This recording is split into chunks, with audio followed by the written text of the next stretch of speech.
I was taking a yin yoga class the other day, and the teacher said something that I want to share with y'all. She said, paraphrasing, "Today we're working on our ability to soften. We're going to release as much tension as possible from our bodies and melt into the props or ground around us. Just like a lot of you follow a program at the gym to get stronger or run to get faster, allowing your body and mind to soften or relax takes the same, if not more, work. This can be very hard for people to realize because when they first start a softening practice, it can hurt. You don't have much experience holding these stretches or movements for a long time, and your body tenses up and wants to get out. The key to realize is that this is the same as someone going to the gym for the first time and feeling silly or weak. If they don't come back, nothing will change. Same for yoga and softening practices.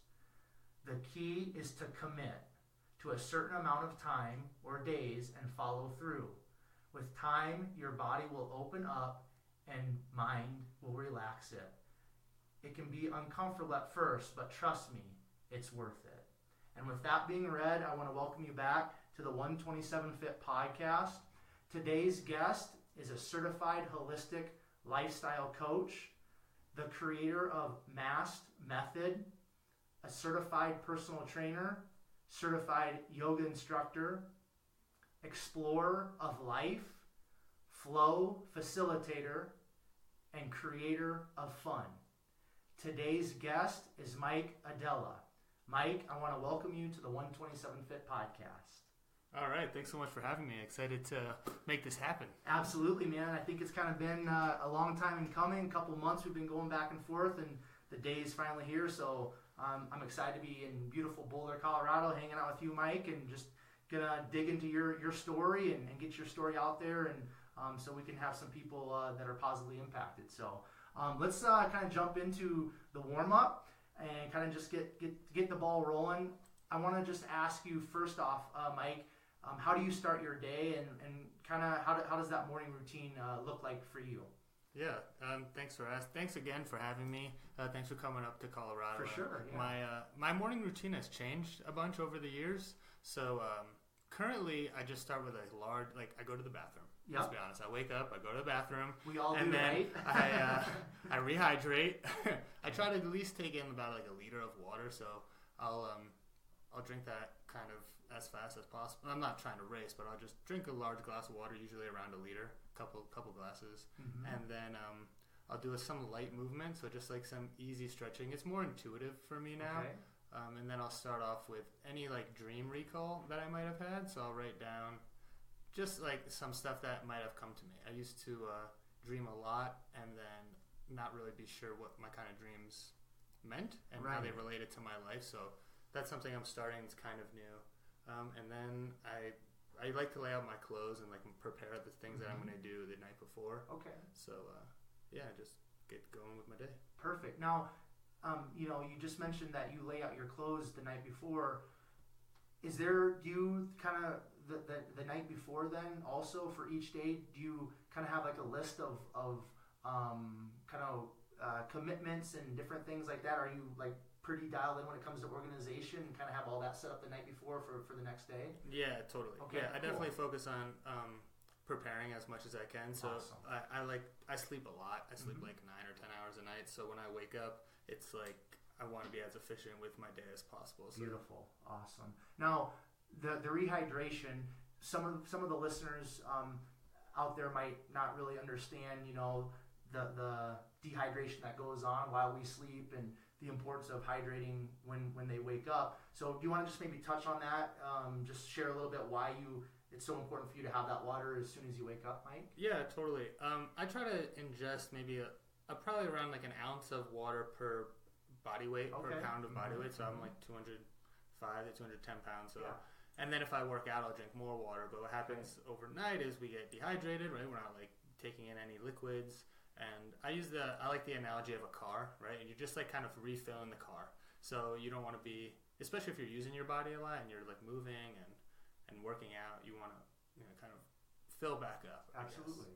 Great analogy. Yeah. Appreciate you sharing that. Now, do you put anything, because I know when I have my water in the morning, I put some pink Himalayan salt and then some collagen in there. Is it just, do you mix anything in with the water? Or is it just straight up water? Yeah, I used to do the Himalayan salt also, and lemon, but to be honest, now I just get the water in. Okay, cool. Awesome. Appreciate you sharing that morning routine, Mike. Now, the next question I have for you is, do you have a favorite book, or is there a book that you enjoy gifting often?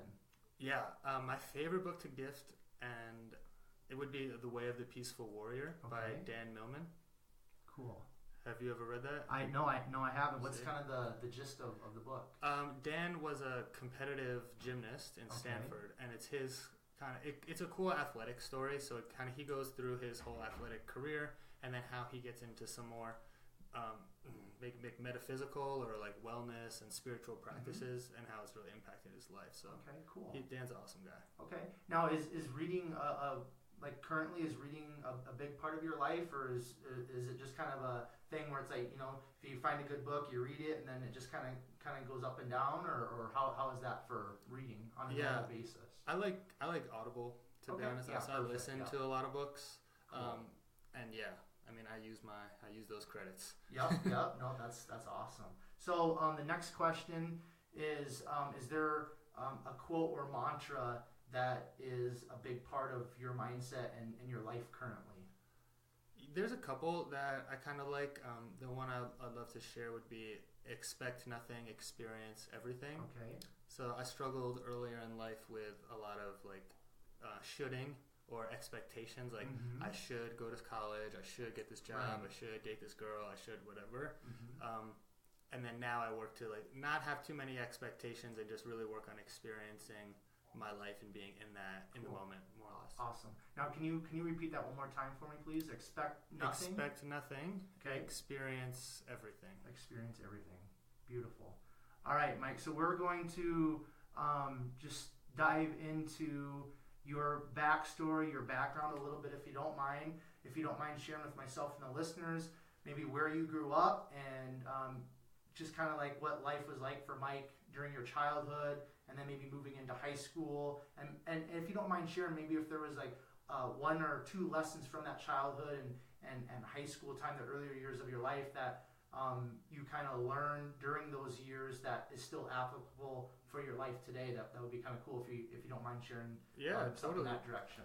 Yeah, so let's see. I grew up in Westchester, New York, which is about 20 minutes north of New York City. I was always very active. My family is not, they weren't that active growing up, but they really supported my athletic pursuits. Let's see, played every sport. Like my mom would always say, it's like I never met a ball that I didn't like. Cool. So I just went, I would love to play everything. And I think through sports, really, and through coaches, is where I gained a lot of life skills, a lot of confidence, a lot of working hard, a lot of kind of being in that pain cave a little bit, and then learning resiliency through that. Right. That would probably be the biggest lesson that I learned growing up.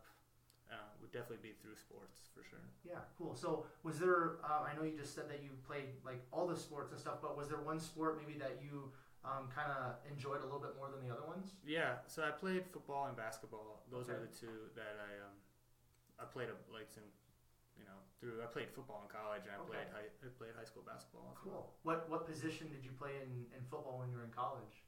Linebacker and strong safety. Yeah, I was a weak side linebacker in college, so that's sweet. Get to hit a few people here, right? So now, in regards to your family dynamics and stuff, do you have any siblings or anything? And overall, do you feel like your upbringing with your family was a positive, good experience, or were there maybe some struggles with the family experience when you were growing up? Yeah, I think all families struggle with certain things for sure, but I would definitely say overall I had a great upbringing. Okay. I have a younger sister who just moved to Colorado. Oh, cool. So that's been really great to spend more time with her. And then most of your other family, they still kind of out in the New York area and stuff then? My mom also moved to Colorado. Oh, cool. She's kind of down by you. Are you recruiting all of them, Mike? Kind of, I think so. I mean, they just kind of... They see the benefit of Colorado and how awesome it is. So cool. My mom moved out here, and my dad lives in my parents are split up, and my dad lives in Vermont. Okay, cool. Very cool. Yeah, that's something that is a reoccurring theme because all of my guests currently for the podcast are living in Colorado, and I sometimes ask them why Colorado, and I think most of the time we kind of come to the conclusion that it's not until you actually move here that you really appreciate how amazing Colorado is and the amazing people that are out here. And I always kind of go back to like, I can't really put any words to it, but it's just magical, man. Like it's just, there's something where like a lot of like-minded people, it's just, there's some sort of an attraction, you know what I mean? You kind of agree with kind of just, there's something magical and can't really put your finger on it, but it's just a cool place. Yeah, I feel like, I mean, I've lived in all over the world, and I really got to choose kind of where I was living when I moved here, and definitely was made a very conscious decision to be here. And I think people prioritize life a lot in Colorado. They like living their life. They love being in the mountains. They love like moving. They love being outside, the sun. Like there's a lot of times when I was just in New York and people are like, oh, you live in Colorado, it's so cold. And I'm like, no, it's actually not that bad. Right. Or if I like them, that's all I'll tell them. Otherwise, I'm like, yeah, it's freezing. Yeah. Well, the thing, because I'm originally from Iowa, and I went to college and lived in South Dakota for 7, 8 years, something like that.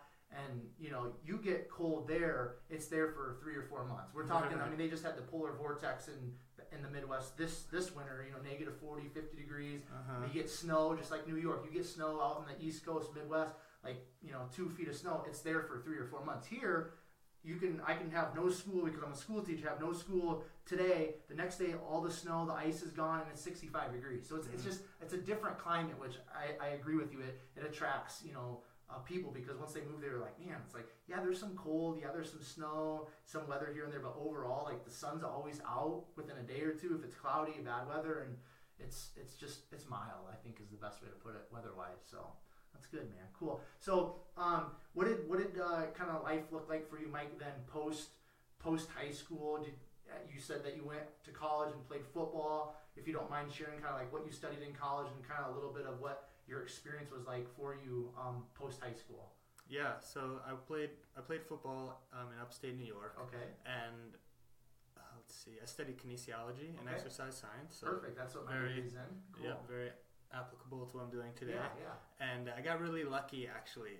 So I graduated in like 3.5 years, but at the end of my college career, the New York Jets came to the school I went to for training camp. Cool. And I was able to intern one summer with their strength and conditioning staff. Okay. And then the second time do the same thing. Wow, cool. So I was really fortunate to be able to learn from the best coaches and the best athletes. Like, absolutely. I mean, they kind of threw me into the fire, and I remember coaching LaDainian Tomlinson on a kettlebell swing when I was like 21 years old. Wow. And like really seeing like what it like the professionalism at that level was something that I think when you're at that age, like, and I love working with people now at that age, are so what's the word? Like moldable, I guess. Like you can really mold them. Moldable is probably not a word, so. Sounds good to me, man. Applicable. That's better. Okay. And so I was really. That's kind of where I got my coaching kind of voice. Okay. So now the strength and conditioning aspect of things, was that like when you went to college and you were going to get your kinesiology exercise science degree, was that really where your focus was, is to graduate and become a strength and conditioning coach and work with elite athletes and professional teams? Yeah, totally. Okay. So I did my CSCS and I did all of these. I was like, I want to be a strength and conditioning coach. I went out to intern in California at a place called Athletes Performance, I've heard of it, which is now Exos, and they train. We were working with the NFL Combine, so we're just training these guys to get faster 40, bigger bench, more reps, whatnot. So again, I was young and I was able to learn from the best coaches and be with the best athletes, and we were kind of picking apart their movement and efficiencies and then helping them move more efficiently. So my eye for people moving at fast speeds got like very tuned. Cool. And then now, So the strength and conditioning aspect of things was a great opportunity for you and experience to kind of where you're at today. So how long did you spend in that environment working with those elite football players and athletes like at Exos. Kind of how long was the strength and conditioning thing for you, and then whenever that kind of ended, what was next for you, Mike? Yeah, so that was one, like, I just did that for one kind of season. Okay. And then I moved back to New York and managed a strength and conditioning facility near where I grew up. Okay. And did that for about 2 years. And then what I started to realize then was it's easy to get people stronger and faster. Right. It's not that hard. What's really challenging is like helping them with the in between the sets, like the mental game, and like what's actually going to make them happy with their lives. So I started getting a lot into more like holistic ways of living and more wellness type focus. And I left and saved up a bunch of money, and we were about to open up another facility, and I could see my life going in one direction, and I was like, this is an amazing opportunity, and a lot of things like are saying, go do this. Right. But my heart and like what I really wanted to focus on, I feel like my message to the world was pointing in another direction. So I went on what I called an alternative graduate studies program, which I had read in the book Art of Nonconformity, and I forget the author, but that's a great book. So I traveled the world for a year studying what makes people happy and healthy, and just made it up as my own graduate degree, and took notes and went to Costa Rica and Peru and Easter Island and taught skiing in Austria on a glacier. Like, just did a lot of fun, just lived life and really like met people and like asked a ton of questions and did a deep dive into that. And it came back, and I mean, then I started really getting into yoga. Right. Did my yoga training, started teaching yoga in New York City, and really started to find like I kind of talk about wellness as like a pizza pie, and there's all these different slices to it, and the physical aspect was what I was originally focusing on as a strength and conditioning coach, but it's just 1/8 of, or 1/6, however you want to define it, of the pie. So when I started studying these other aspects, really from my own like personal pain and like stuff that I was going through, just like not feeling like I was enough or whatnot, and then being able to work with other athletes and other people to help them kind of deal with those inner demons, I guess, more or less. So I just want to take a quick step back, and then we're gonna just take a huge leap forward. So how did you? I know for me, like, sports was, and it sounds like kind of for you for our early childhood, sports was, for me at least, I don't want to put words in your mouth, but it was kind of my everything. Like, I went to school, I got the grades that I got so I could play sports. You know what I mean? Is that kind of you too? Totally. So then that, I went and got my bachelor's degree in exercise science. My whole thing was, I'm going to be a personal trainer, and I'm going to open up my own gym. You know what I mean? That was like, and I think sports and athletics, and I started lifting weights in the summer going to my 4th grade, had a great mentor that kind of gave me the gift of lifting weights and fitness at that age. So for me personally, like about as far back as I can remember, summer of 4th grade is pretty young. I've had some sort of physical culture in my life, whether it's lifting weights or running, sports, and things of that nature. Where did kind of the physical culture and that physicalness and your really interest in becoming like a strength and conditioning coach, where did that take root? Was it through the sports and some of the coaches you had, and you just kind of, you're like, hey, I really enjoy this physical culture and athletics, I'm just going to kind of move in this direction? Or is there another impetus kind of behind you pursuing that health and fitness? Yeah, I think it's just natural for me. Like, I just always really loved moving. Right. So whether it's like hiking or playing sports. But I would say my parents split up when I was 14, like a week before I was going into high school. Okay. And I was going into a new high school. So I didn't know a lot of the kids, and I was dealing with this at home. And like whenever I would I would always turn inwards when there was a problem, and I would always like take care of and control things I could control. Right. And that would be my body and like how I would move it and how I would train. And then through sports, and especially football, like what you do in the off season, like you train, you work out, you get stronger. And then I started to learn that like you can break yourself down only to come back stronger. And Beautiful. Then I started taking that idea and applying it into every single area of my life, not just my physical body, but other areas. So was the physical training and building, tearing down and then building up your body, was that something that really provided an outlet for you when you were maybe going through your parents' separation stuff? And then was that also a confidence booster and a confidence builder for you as a young man? Yeah, definitely. And I think that's what I I like to do a lot of deep thinking and think like, why am I doing the things that I'm doing? And that started when I was young. A lot of people ask me like, why do you like think that way? You think so different. Like, where did that come from? And I honestly don't have an answer to that. I wish I really did, but I would say it probably comes from my parents. Like they definitely probably showed me you can do a lot of different things. I remember my dad was a teacher. He just retired, but he used to teach kindergarten and first grade. And he would always like read to the kids. And for me at a young age, like I would see my dad, this man, like reading the books to the kids and like these goofy voices, and I'm like, oh cool, like you can still be a man and like train, and then at the same time have these like softer practices. And I never thought of it when I was that age, but like now that I look back on it more, I'm like, that was such a great example. And I think that kind of showed me the idea of you can kind of do anything that you really want to do, kind of like we were talking about before we started. But I think to answer your question, I love the off season, the grind. Like I love the emotion. That's why I love the emotion of anything, whether it's like a performance or obviously there's tons of emotion in sports. When I'm training people, I get them at their most vulnerable state, and like I really value that and be as compassionate, empathetic to the people that I'm like working with. Right.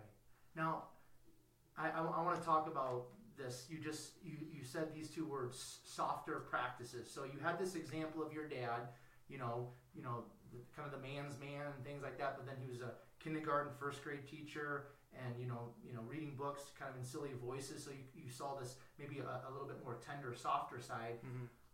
I want to, if you don't mind, Mike, I want to take our conversation in this direction a little bit, and I want to get your perspective, because in our culture, there's, I think, for men, I think right now in our culture, personally, what I see, there's a lot of confusion with men, because it seems like our culture is trying to push men in a certain way. Now we've got this terminology of toxic masculinity. I don't know if you're familiar with that, but you probably at least heard it. That's all over social media. And there's a lot of like women empowerment and different things.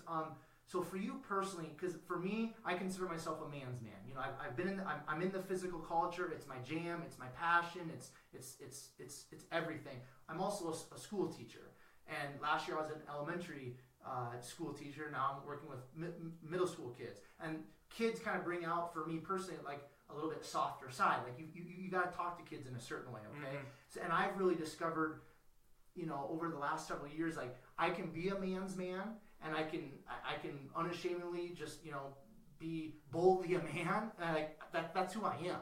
Yeah. But then also I've discovered, like, because I also consider myself a thinker, I'm a writer, and those type of things, aren't always labeled on to a man's man. Usually a man's man's like, they got a temper, I've got tattoos. You kind of have that outer facade or look where it's like, but this guy, he when he talks, like you can tell he's really thinking deep, and he writes, and this poetry and reading and all this. So I just want to talk about these softer practices. Kind of what does that look like for you, and what was that discovery for you? Because I think it's very powerful when we're not just cornered in one area, but a man, speaking from a man's perspective, I think it's powerful and amazing when a man knows who he is, and he kind of has that stronger manly side, but then also he has that softer side, and has really been able to open up and kind of let all of that out, and just he's confidently who he is and proud of who he is. So does that kind of make sense to you? Yeah. So I want you to talk about that, because I think you and me are on the same level when it comes to that stuff, and I've had that discovery. And unfortunately, a lot of men I don't think have, or even really understand the man side, and then maybe like the softer, more feminine side. Yeah, I would say that it's not, I would almost define it as like it's not a man side and then a softer side. It's just a man, like period. Like being a man, I think requires all of that. And yeah, like I was saying, growing up, I got that experience of my dad was more of like the softer side, right? And then he wasn't as much on like the more like stereotypical masculine side, but I would get that from a lot of my coaches, right? So then I would see, okay, what is like at the end of the day, what's the overarching goal? Like, what does everyone want? And then why are certain people like putting on these facades? Because that's not bringing them towards what it is that we want, which is to feel loved, to feel seen, to be supported, like. That's pretty much to feel respected. So Yeah, I've done a lot of, and I used to write a lot on my Instagram actually about like toxic masculinity, and I think, you know, I was an athlete. I was like the homecoming king. I played quarterback in high school. I was like that guy. Yeah. I was a little bit toxic, maybe a lot of it toxic.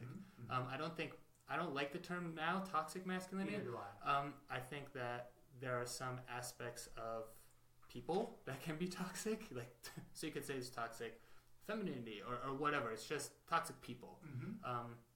But yeah, so I've been around, I guess, what people would consider like some toxic behavior, and then really saw why I was doing a lot of that, and like there was a lot of pain behind all of these behaviors, and then realizing, okay, this drinking or sex or like whatever isn't going to bring me closer to my actual goal of like feeling great. So what is going to bring me towards that goal? And then I would just try and study and, you know, literally work on myself in all these different areas. Now, for you, when you kind of took this dive into self-discovery and kind of finding out who Mike is, and when you kind of realize like who you are and what you want to be and moving in that direction, was that and has that been a very freeing experience for you? Yeah, I mean, I wouldn't say I'd like know who I am completely. I definitely have. I don't think I'll ever know, like, because I'm always going to be evolving. I hope that I'm not like, oh, this is it. All right, like, let's write it off now. Right. Yeah. So yeah, I think falling in love with the process of like putting yourself out there, right? Like looking someone in the eye, like sharing something vulnerable, sharing your story, sharing how you feel. Like all of these things are really tough, especially for like what society sometimes says, okay, this is what it means to be a man, right? You need to be super strong and like don't share your feelings and like make all this money and drive a nice car and live in an amazing house. And like I just know a lot of those guys who are not happy and they're really hurting. So I think working to define what that means for yourself is something I work with a lot with both men and women on, because women have, I feel terrible for women. They're like, billboards are crazy, like you need look this way, say this, be treated this way, and then there's a ton of confusion. And if you don't know how you want to be treated and what you believe in, like what your own self-worth or value is, then you're not going to be able to call that in from a partner or from a friend or from anyone else. I think it's your job to teach the people around you how you want to be treated. And that's like kind of can be tough because it requires a lot of ownership, and like you need to literally teach them and spend time. But everyone lives in their own reality, which is normal. But if you want to be a part of someone else's reality, then you need to really seek to understand them.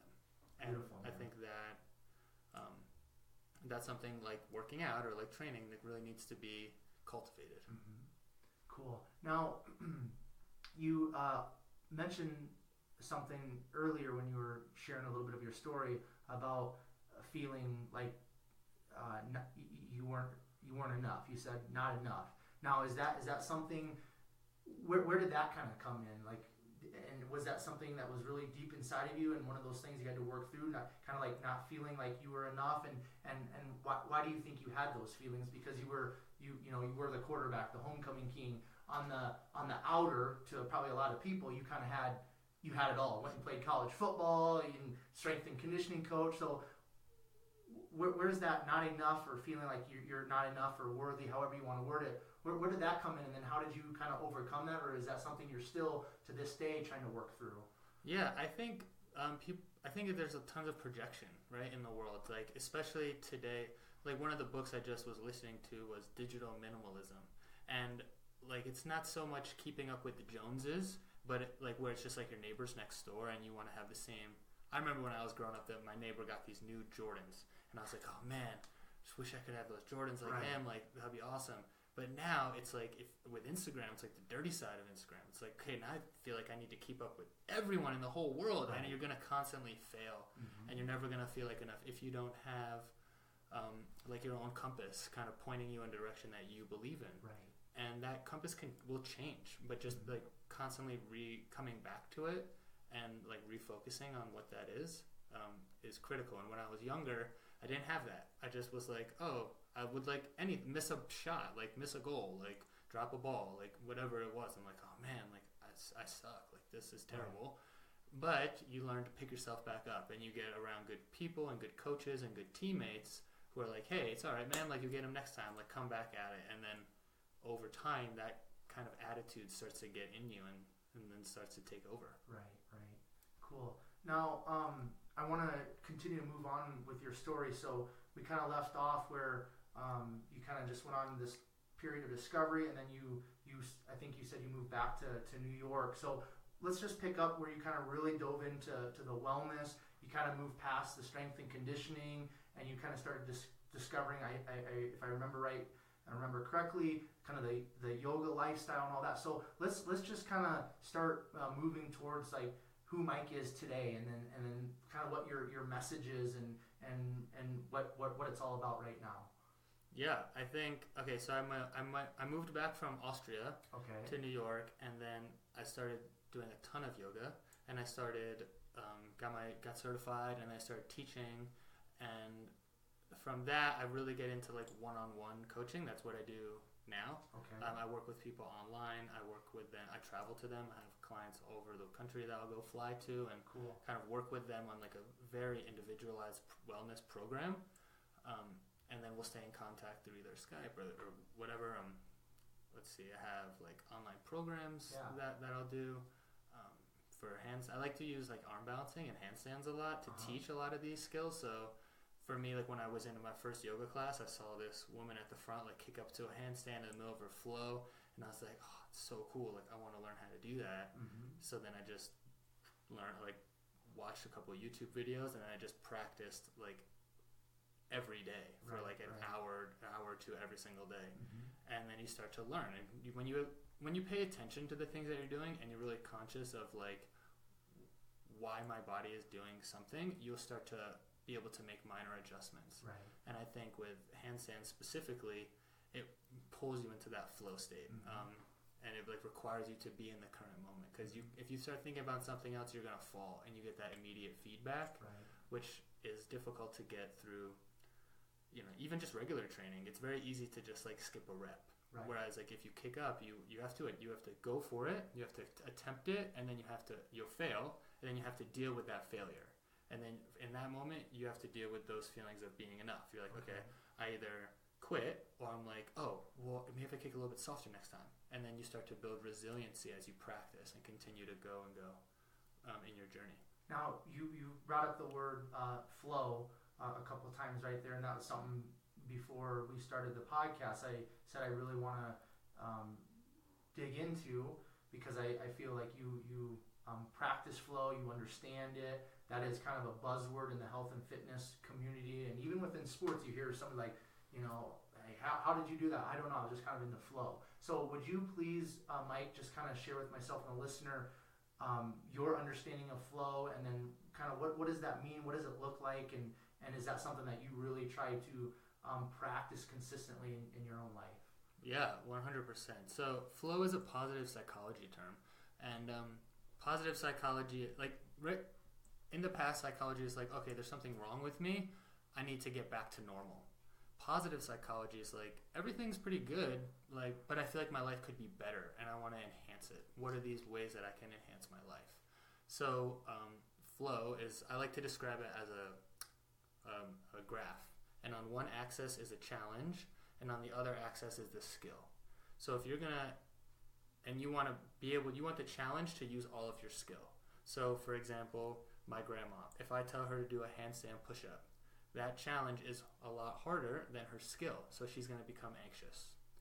If I tell her you're just going to walk 5 steps, she can do that, so that would be easy for her, so that challenge isn't enough for her skill, so she'll become bored. But if I tell her to hold a plank for a minute, that's like right on the border where it's like she has to call all of herself into that challenge. She has to use all of her skill, and now she's in flow. And it's that feeling you get when like time slows down. A lot of the time you can be like, I don't know, it's just in the flow. That the graph is a cool way to kind of explain where and how you can get into that feeling, and then that's what I teach all the time, is I bring people into that state. If something's too easy for them or it's too hard, I'll just make these micro adjustments to pull them into that.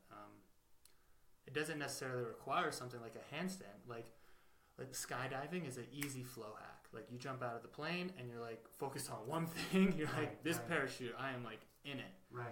Brushing your teeth, that's harder. A lot of times you just brush and okay, 2 minutes, whatever, it's over. But if you really focus on like how you're brushing, or maybe brush with your like non-dominant hand, or a certain pattern, you bring more consciousness into that. You increase the challenge for the skill, and then boom, you're in flow state. So it can be a conversation, right? Like looking someone in the eye, like trying to maintain that eye contact. All different things like this can help pull you into that flow state. It gets used with sports a lot, though. Yeah. Now, and so the just so I can better understand what flow and flow state is. First of all, it's a mindset, right? And then it's being fully present in whatever you're doing. Is that correct? Or correct me if that terminology is wrong. No, there's like 8 different criteria in order to get into flow. A lot of them you need to have it needs to be measurable. Okay. You need to be able to get immediate feedback from it. So it would be hard to get into flow if you were doing something that you didn't know if you're doing it right or wrong. Okay. Right? Like with sports, it's very easy. It's like, okay, I either hit the baseball or I missed the baseball. Like I'm either in it or I'm not in it. Or I missed the catch or I made the catch. So I do not remember all of the 8. Oh no, to you're be fine. honest, but no, that's cool. Yeah. Okay. So I wanna talk a little bit about kind of like the mind-body connection, because I come from a bodybuilding background, and in the kind of the bodybuilding world, you hear a lot of bodybuilders and people that are involved in that type of stuff talk about the mind-muscle connection. Now, is there science? Is there research to back all that up? Probably not a whole lot. I think that terminology, people are kind of like, that's like bro science or something. So, but for me personally, I'm speaking for me personally, I know that I can go into the gym, and I see people do it all the time, and they're going through the motions of the movement. So let's say they're doing a barbell curl for their biceps. Okay, you can have one person they're doing the movement.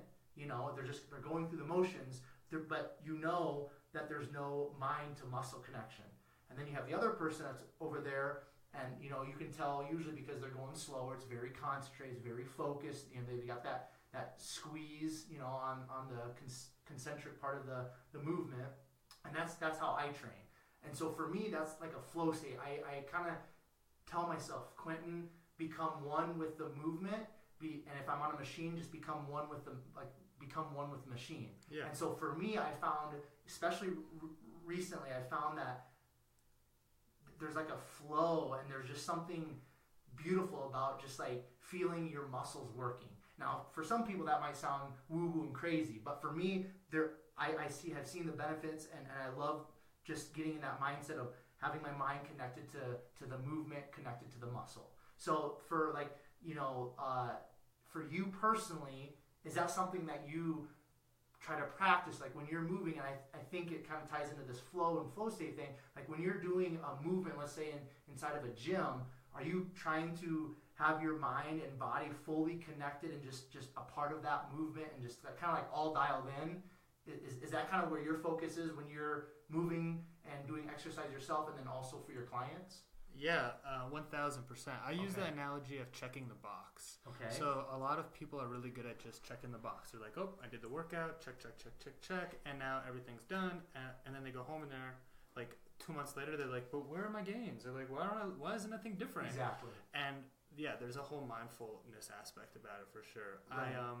In college, I got into, this might be a little airy-fairy, if that's what I like to say with the listeners, but you have to have a first-hand experience with something like that. So in Chinese medicine, they do acupuncture, and they do the meridian lines, and I learned a palm meditation when I was in college. So you kind of wave your fingers back and forth on each palm, and then you kind of hold your hands close to each other, and you can almost feel like you can't almost, you feel a connection between your palms, and you feel like you're holding a rod.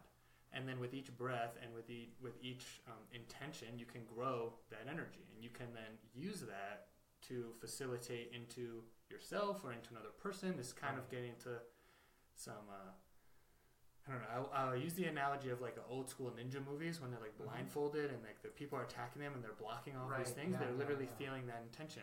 So I did this meditation with my friend, And then he was like, cool, let's link up together. So he held his hand up, I held my hand up, and then we could feel this connection between us. Right. Then I closed my eyes, and he was like, hey, tell me when my hand's away. And I closed my eyes, and he moved his hand away, and I was like, now. And then he moved it back, and I felt the energy in my palm, and it was there. Yeah. So when that happened, I was like, whoa, there's something different here. There's like this energy or connection between us that I don't know what exactly it is, but I'm going to lean into that a bit more. Absolutely. So then I dislocated my thumb like right before I was about to work for the Jets, and I needed it. Obviously, I was in the gym. Yeah. So I really went for it. And this was the time I was like just graduated college. I was still into like maybe some older practices that I had, but I was learning these new ways, and I really went for it. I was like, this isn't weird. I'm going to like fully commit to this meditation, and then put all this healing energy that I sat under a tree outside in the woods for like an hour, and just really like put the healing intentions between my palms, and then I took that ball of energy that I envisioned and put it into my thumb, and after about 20 minutes my thumb was healed. Like it didn't bruise, it was like good to go. Right. And from then on I'm like, whoa, there's totally something different here. And I think for the listeners or for anyone, like we all kind of feel this because most of us have had the experience of being in a room and your back's facing the door. And then someone comes into the room and you can feel that they're upset or they're super happy, and you even have to see them. You can just feel that energy. Right. And what I'm talking about now is connecting to that energy and then amplifying it and then using it where you want. So yes, in the gym, I can use that in a barbell curl. I could use that in a clean. I could use that in a jerk. I could use that kind of whenever and wherever I want. And then I focus on that with my clients. Like when they're literally working out, I try and connect with them empathetically and compassionately as I can, and then meet them where they're at, and then send that energy in towards them.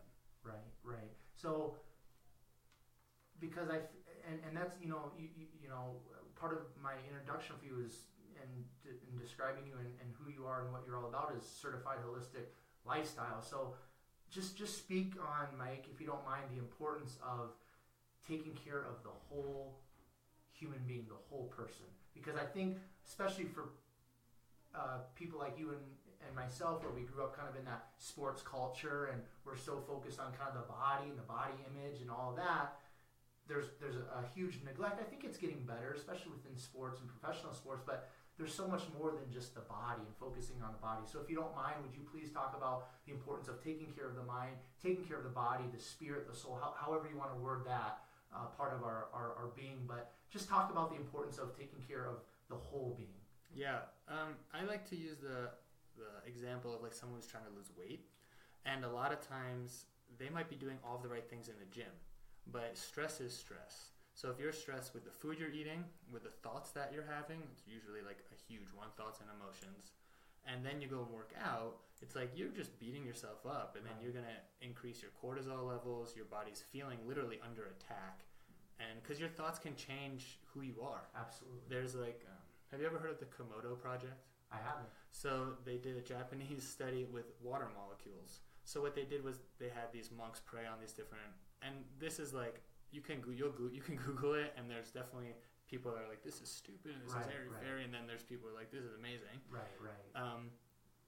I didn't do the experiment, but I believe in it for this reason. So they basically studied these different water crystals, and they had monks pray like positive words on them, like love and happiness, and then they also did another set of molecules, and it was like death and like just negativity, and they looked at how the crystals changed. And the ones that they prayed on positively, the crystals were like snowflakes, like symmetrical, beautiful. The ones that they did the negative words on, they were all disheveled and like unorganized. So what I took away from that is we're made up of 70% water, give or take. And if the monk's thoughts can change the makeup of the molecules of the water, then our thoughts can change up the makeup and the molecules of our water. Wow. And if we're made up of a ton of water, it's going to really change who we are. Right. So if you're believing or your internal dialogue is negative, then it doesn't really matter the boxes that you check at the gym or the food kind of that you eat. It's like that's the first battle, right? Is getting into your mind first. Then the body stuff is easy. Like that comes second. Right. What's not easy is the mind stuff. So then a lot of times it gets skipped because it's really hard to sit down. It's like it's hard to sit and deal with the negative thoughts that come up, right? There's not a lot of tools that people have. But if you want to grow your biceps, there's a million exercises. You just Google how to get bigger arms. Right. Like if you Google as a guy, like how to feel my feelings, it's like you're not gonna. There's not role models for that yet. Right. Right. And that's kind of what I'm trying to do is bridge that gap. Whereas like I'll go into the gym and I'll maybe be one of the strongest or more flexible or skilled guys, but at the same time do like a meditation or shavasana afterwards. And then I get a lot of guys come up to me and they're like, dude, you were just like lifting 400 pounds over your head and now you're like meditating. Like, which one are you? And I'm like, oh, I can do this because of this. Like, Beautiful. Like try this aspect, try these softening practices that you kind of read in the beginning of the podcast. Awesome. Now, you talked about and mentioned a couple times meditation stuff, and for me personally, it's been, I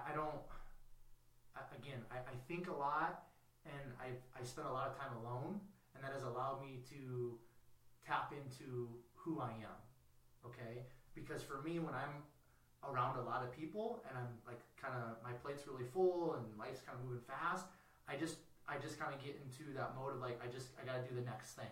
There's not really a whole lot of deep thinking. There's not a lot of reflection going on. So, Mike, what is the importance for you personally and just generally speaking for human beings, what is the importance of having that solitude, having that stillness and that quietness in your life so that you can discover more about yourself and kind of discover maybe why you're here, what you're all about, and the direction that you're going to take your life? Yeah, I think you have to, if you want to, you have to want to ask those questions, right? A lot of people don't want to know that. They just want to continue going the way that they're going. If deep down they really want to make a change, then the only way, you can't Google like what's my purpose. Right. You have to hear it in yourself, and you have to get quiet enough to hear that. And if you're spending a lot of time around these external sources telling you what you should be doing, then you're never going to work on really understanding what it is that you want. So I talk a lot about this idea of shoulding.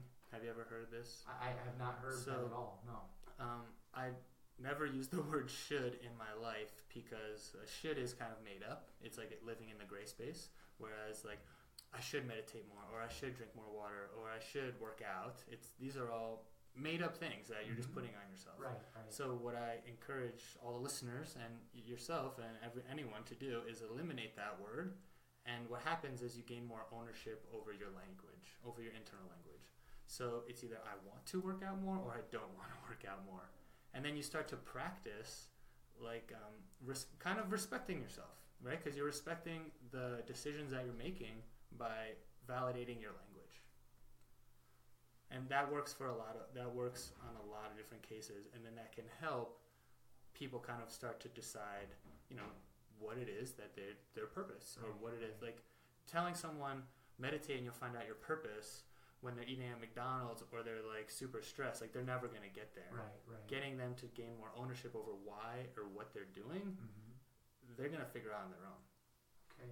Now, if somebody that's listening to this, Mike, and they are at a place where they want to find out what their why is, and they want to kind of dive deep into that self-discovery and get past kind of the mundane things of life, what is maybe one or two actionable steps that somebody can take if they're in that place today of moving that direction of self-discovery and discovering more about who they are and why they're here on this earth? Yeah, I love the so gratitude journals get a lot of talk, and I think they're great if they're used the right way. So I like this one. It doesn't make a lot of, for me personally, it's not like, oh, or I'm grateful for like my breath, or I'm grateful for the food I ate today, I'm grateful for my friends. Like, you need to be more specific. So I'm studying the positive psychology at University of Pennsylvania now, and cool. I learned this cool exercise called the 4 W's. Okay. So you write down every day 3 things that went well and why. So it's what went well and why. Perfect. And what you start to discern from that is like, these are the things that are happening in my life, and then this is why they're happening. And a lot of times the why is because of decisions that you made. Like for me, what went well today is this podcast. Why? Because I responded back with Quentin, because we kept going after this plan, because he reached out to me, like all of these things. Those are the reasons why it went well. Right. Because we prepared, because like you start to see like, oh, these are all the reasons, and then you start to think, oh, well, these are the reasons why things aren't going well. And then you can start to make different changes depending on where it is that you want to go. Okay, cool. So just kind of one actionable step would be just be kind of like gratitude and like then you just mentioned like the 4 W's. Those are a couple things to start implementing right away? Or? Yeah, right away I would get a journal and then every night write down what went well and why. Perfect. And I would just do 3 things. Okay. Start off with that. Awesome. Thank you for sharing that. Now, consistency. What is the value in your life in regards to consistency? I think it kind of goes back to what it is that you want to be consistent with, but there are certain things that I'm very consistent with. Right. I mean, movement is one of them. I move my body every day. Right. So consistency, if you're inconsistent overall in your life, not a whole lot's going to happen, right? So consistency is something that whatever you want to be doing in your life and whatever direction you want to take your life, we have to have that consistency, right, to see the results that we want to see. For me, I always talk about, like, I say consistency counts. So if I'm just like consistent with reaching out to people through Instagram, inviting them to be a guest on my podcast, like doors are going to open. Like I really feel like preparation creates opportunity or opportunities. And so if I'm consistently, preparing, then I'm going to consistently have the results or the opportunities that I want in my life. Would you agree with that? And if so, have you seen that in your life through consistency? Yeah, I would say the word I like is resiliency. Resiliency, okay. So similar concept, but learning to take setbacks because you're going to get a lot of no's on a lot of things, and you're going to get beat down a lot. And I think that's doesn't get talked about so often. It's just like, oh, everything just always works out, and if you believe it, it's just going to happen. If I just sit there and think the positive thoughts, I'm just going to be a millionaire. And it's like, well, maybe, but probably not. So you need to like go after something, absolutely, see why it went well, why it didn't go well, and then make an adjustment and then go again. And then the next thing, and that will never change. Like that's going to be a constant. There's a growth mindset, right? Right. You're going to constantly be trying to grow in the direction that you want to grow, and then that can always change. Right.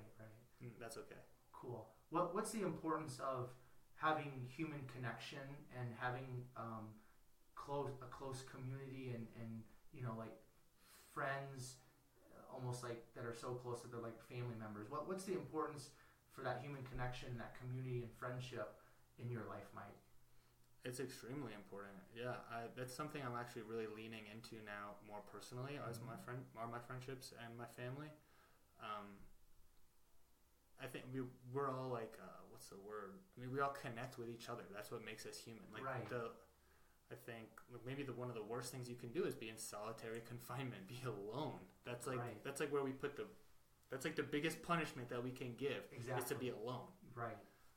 So surrounding yourself with people can be super healing. And then if you surround yourself with the right people, that can be really amplifying. Absolutely. And if you surround yourself with the wrong people, it can also bring you down. So being conscious of like I always say be a conscious consumer and a lot of times people think food. So they're like, oh, okay, I need to eat like organic and grass-fed and whatnot, and that's great, but you need to do that. But you also need to be conscious of like who you're spending your time with, what you're listening to, what you're watching, who you're following, all of these different ideas, because you're going to be ingesting all of that. Right. And I think especially in today's day and age, like touch is something that a lot of people miss. Yes. And even as like for myself, like it's been hard for me to accept certain types of like touch, and that's another thing that I'm focusing on. But yeah, eye contact is another one that's really great. So yeah, I think connecting is like, there's different ways to connect, right? You can connect with your boys at the bar, right? Or you can connect with them like at a library and like really ask the tough questions. And I really encourage people to ask the tough questions, because we're all usually thinking the same thing, and we're all going through the human experience. Right. So let's just talk about it. Right. Do you believe that how you live your life is going to attract those type of people into your life? Are you a firm believer in that? Because I personally am. Oh yeah, 100%. Okay, yeah. Cool. I mean, I believe in this energy, right? So if I'm cultivating a certain amount of of energy, then I'm going to call that into my life. Mm-hmm. So I often will take a look around at like, okay, who am I around? Like, do I want to be around these people? Do I like is this going in the direction that I want my life to go in? Right. And then, you know, you can get a kind of a marker of if you're moving in the direction you want or not. Cool. So one of your things that I had for kind of introducing you is explorer of life, and then also creator of fun. And those are a couple things that you mentioned to me to put down to introduce you. What's the importance of, Mike, exploring in life? Not necessarily always like just, you know, that self-exploring, but going out, living in different cultures, living in different communities, traveling, you know, outside of kind of your home environment, going overseas and things of that nature. What is the value and importance for you, and then just for us human beings to kind of get out of that comfort zone of what we've always known and how we've always done things, and going out and exploring the world that we live in? Yeah, I mean, I think so you asked me in the beginning, like, what are these like kind of fun things? And explore, like, I love exploring, and I love fun, and I love creating things. Yeah. So I think if you can explore other countries and travel around the world, like, by all means, do that. Right. I get that that's not possible for a lot of people, and it doesn't need to be an explorer. Right. Like, you can explore your neighborhood. Like, how often do people just walk around the block, or walk somewhere, or go to the other side of town, or go into a place that they've never been into before? A lot of that, you get the exact same feeling as if you're going to another country, right? It may not be as glamorous, but if you're searching for the feeling of like being uncomfortable, learning something new, just go into a nail salon, go into something else, and just be like, hey, let's do something different. You know what I mean? Like, just I'll take a ballet class, or I'll go into like an interpretive dance, or like something that's like that I wouldn't normally do. And I think you get the same benefit. Obviously, if you can travel, do that. Travel far and wide. But you can also just travel like down the street. Right. Or you just knock on your neighbor's door. Yeah, I know for me personally, I grew up in the Midwest and things, and that was kind of my whole environment, you know. And then I moved out to Detroit, Michigan, lived in inner city Detroit for almost a year, and I worked at the downtown YMCA as a summer camp counselor working with youth there. For me personally, being the only white person in my neighborhood, having you know, just different types of people in a completely different culture, you know, like being around a double homicide murder. I left my vehicle back in South Dakota. I was riding public bus. Just for me personally, that was one of the hardest times of my life, one of the hardest seasons of my life, but also one of the most valuable and one of the biggest growing seasons of my life, because I was outside of my comfort zone. It was the first time in my life I was a minority. It was the first time in my life that, you know, murders were happening, you know, up the street from me. People were dealing drugs on the bus, and, you know, there's bed bugs and cockroaches and, you know, just all kinds of different things that personally made me very uncomfortable. So just to agree with you, you don't have to go over to Africa or India or something. It's like you said, walk around your block, or maybe, you know, pray about, however you want to word that, moving to maybe an inner city or something for a year or two, and teaching in there, or working in there, living there, just to get around some different people. So yeah, totally. I definitely, I had an experience. People are people, and when you travel, you realize that. Right. And I got really sick with dengue fever when I was living in Costa Rica with a host family down there. So similar type aspect, where I was totally out of my comfort zone. I was 107 fever, almost died. Yeah. And I was just like, I had no choice. I was like delirious. But these people were caring for me. Absolutely. Like they see that, and I think that's the number one thing that I'd love to get across, is that like people are people. We all want the same thing. Let's talk about it. Absolutely. And then let's grow together. What's the power for you in transparency and just being an open book for people to read? I think that's if you want to be a leader, like that's how you have to be. You're gonna have to share your story, be vulnerable, and then that's how you'll create change, right? Yeah. So, what's one obstacle or one struggle, Mike, that you've really had to focus on overcoming in your life, if you don't mind sharing? And then, you know, whatever that was, how did you overcome that? I think it would probably be like when I was younger and my parents separated. Okay. I just came over that. I mean, I worked at it in all these ways that we're talking about, right? I just would like feel how I was feeling, communicate those feelings to other people. They would have a reflection back at me, and then I would just continue that process. And I started to learn, I can talk about this stuff. People are going to share things with me, and that I can heal that way, and then I can help others heal. Okay, so if you don't mind me asking, like when your parents separated, like what were some of those feelings and emotions that you were feeling and felt and had to work through? Was it kind of like the anger and things like that, or kind of what was that like? Because I know a lot of my students come from separated homes and things like that, and that's something that a lot of people have had to go through in our country and our culture. So if you don't mind me asking you, sharing just like what were some of those feelings that you had to kind of work through and deal with? Yeah, I was definitely angry. I was confused. I didn't know. So my specific experience, my parents never fought with each other. And then one day it was just like, we're getting a divorce. And I was like, I felt like I got hit like out of the blue. Right. So it's a big part now of why I like to communicate and be as transparent as possible. Cause like, I feel like there's no real problems. There's just like bad communication. And, yeah, I was definitely angry. I was confused, and I think that sums it up. Yeah. So I just want to touch on a couple more things here. A few more things. We're been going for an hour, so I just want to be respectful of your time and stuff. You are the creator of the MAST method. Would you please just explain to myself and the listeners what that is and what that kind of looks like? Yeah, so MAST stands for Mike Aidala Strength Training. Oh, perfect. Okay. And it's just the way that I work with my clients. So I studied strength and conditioning, obviously. I studied like circus, gymnastics, partner acrobatics, yoga, all different movement modalities. And then when I'm working with people, I kind of pull from all of these different modalities or different areas to train them. So like if you think about like training your core, right, there's like millions of these core exercises. I'll pull my favorite ones from all of these different areas, and then I create the MAST method from that. Cool. So it's basically just your way of training your clients and training people, right? Exactly. Okay, cool. So I just want to touch on nutrition a little bit here, and kind of what does your day-to-day nutrition look like, and then kind of what's your philosophy for nutrition? Yeah, so right when I went and left for that alternative graduate studies program, I really changed up my diet a lot because I was diagnosed with a long sleeper syndrome when I was younger. So when I was 5 years old, my parents were like, we need to give this kid a nap because he's like a devil child. And I went to a sleep study in New York City, and I hooked up all the electrodes, and I stayed overnight, and the consensus was he's just a growing boy. Like, he just needs sleep. So my parents were like, all right.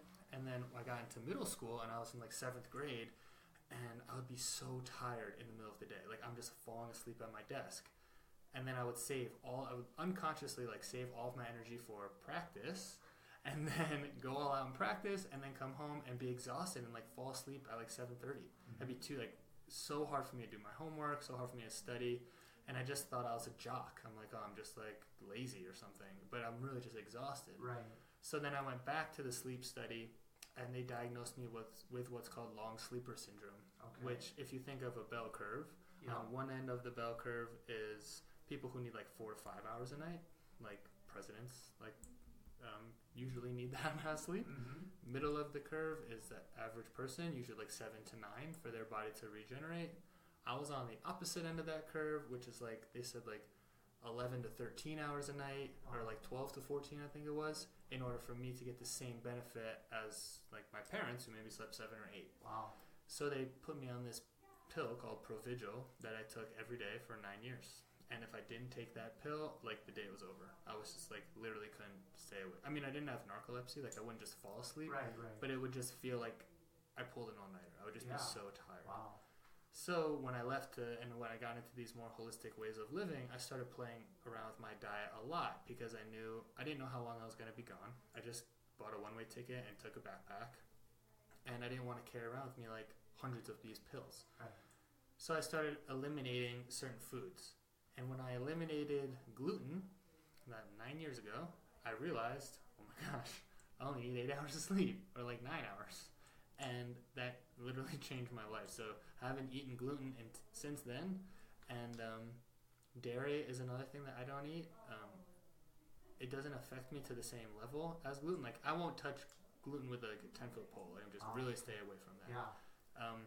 Dairy, it bloats me. Like, I have like some digestive issues with it. So I avoid that. I'm not perfect. Like, there's definitely sometimes, like last night actually, I ate some goat cheese because someone told me, oh, goat cheese like won't bother you as much, and it did. So well, you don't know unless you try, right? So yeah. So that's my theory on nutrition. Is it's so personalized. Absolutely. That kind of going back to what we're saying, this podcast is like being conscious of what it is that you're putting into your body, and then making the adjustment off of that. So you're not going to really adjust something unless you want to make a change. Like, I feel like everyone's pretty happy with where they're at. Otherwise, they would do something about it. Right. And if you want to do something about it, the best thing would be to like focus on how you feel after you eat these certain types of foods. Cool. All right, so I got 2 more questions for you, Mike, if you don't mind.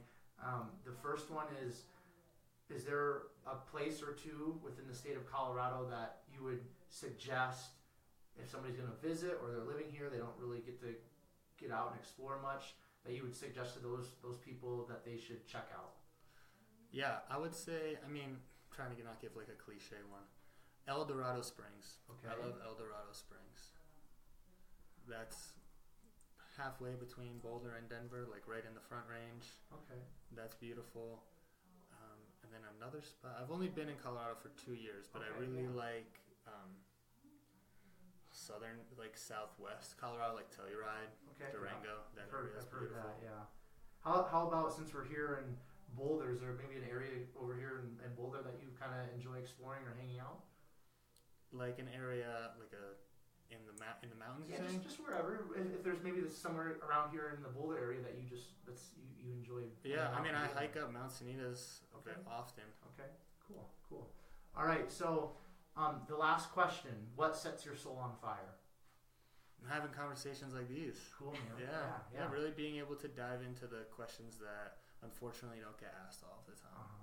Cool. Yeah. Getting uncomfortable. That really, like yesterday I did my friend Amy down in Denver, she leads these hot, cold kind of immersions. So we did a freezing cold ice bath and then like a super hot sauna and back and forth. So is it Amy Morrison? Yeah. Cool. She's on the podcast. Yeah. Awesome. She's an awesome lady. Yeah, Amy's a good friend. So stuff like that, like getting uncomfortable with good people and then overcoming some vulnerabilities, that sets me on fire. Great. Well, Mike, I wanna thank you for your time today. I wanna thank you for getting back to me on Instagram and being willing to work, through different scheduling. And I do. That's one of the reasons why I really appreciate and really am passionate about this side passion project of podcasting, because I get to meet all kinds of different people, and usually we have fitness or some sort of health thing in common. But then, like today, for me to be able to ask some of the questions that I've had to ask myself and just kind of get past the surface level crap that, hey, how's the weather, or how was your workout? Like that stuff, there's a time and place for that, but I like to dive deep. So I just want to thank you for being very transparent and just having a very how do I want to say it? Just the conversation. It was a fiery conversation in the sense of it was very stimulating for me, and I was able to ask some questions again that I really enjoy asking people that I know think and are moving in that direction of self-discovery. So thank you for your time. Thank you for being transparent. Thank you for hanging out with myself and the listeners today. Yeah, thank you for having me and asking the good questions. For sure. Thank you. And so listeners, I just want to thank you again for hanging out with Mike and myself today for the 127 Fit podcast. Mike, if somebody wants to reach out to you, where can they go to reach out to you? If you have any sponsors or anything that you would like to share quickly before we wrap things up, go ahead and share that information. Yeah, my website's mastmethod.com. My Instagram is mike.aidala, A-I-D-A-L-A. I'd like to offer anyone listening half off on any of my online programs. So you can find those on my Instagram or my website and just use the code half off, as well as sponsored 10,000 gear. That is like the best training gear for guys. Unfortunately, ladies, they don't make training gear, but you can use a code Aidala15 for 15% off there. Cool. Awesome. So listeners, if you want to reach out to me, you can find me on Instagram. It's at 127fitness. Facebook is at Quentin Vars. My website, which is just my writings, blogs, is 127fitness.com.